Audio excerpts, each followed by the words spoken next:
Bismillah. Kafir itu terbagi jadi dua kelompok. Satu, kelompok overthinking atau tidak mengenal batas berpikir. Jadi kerjanya mikir aja atau berhayal saja. Yang kedua, mereka yang malas mikir atau kelompok orang-orang yang malas untuk mencari. Jadi mereka menikmati sesuatu seadanya di depan mereka tanpa harus berpikir. Jadi kelompok-kelompok orang malas. Jadi penyebab kekafiran itu ada dua. Satu overthinking, yang kedua malas mikir. Jadi yang overthinking dia akan selalu terus mencari dan mencari di atas pencariannya dicari lagi, sudah benar dicari lagi terus seperti itu tanpa mengenal batasan diri. Misalnya contoh, manusia diciptakan Tuhan terus Tuhan diciptakan siapa, dan terus padahal yang mereka cari hanya sebuah kata-kata, hanya sebuah penyebutan, bukan sosok sebenarnya yang mereka cari.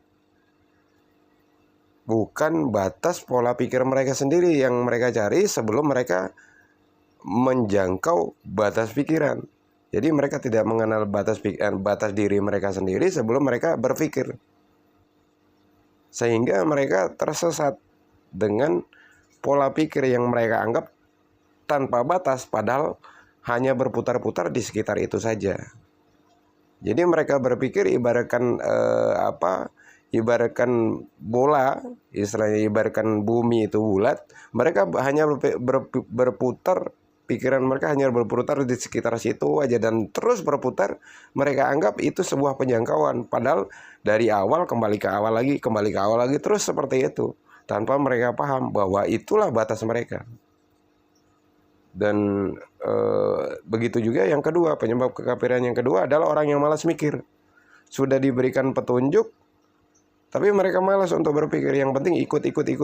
Jadi kelompok kedua ini kaum ikut-ikutan atau istilahnya kelompok yang malas mikir. Mereka lebih lebih senang menikmati hasil daripada orang lain, daripada usaha mereka sendiri. Jadi mereka yang penting ikut enak, ya seperti itulah kelompok ikut-ikutan. Ya, kelompok ini tidak memiliki karya, tidak memiliki sepak terjang, jadi mereka cuma sebagai kelompok ikut-ikutan atau manusia yang mau enak sendiri, istilahnya cukup terima hasil tanpa harus kerja keras.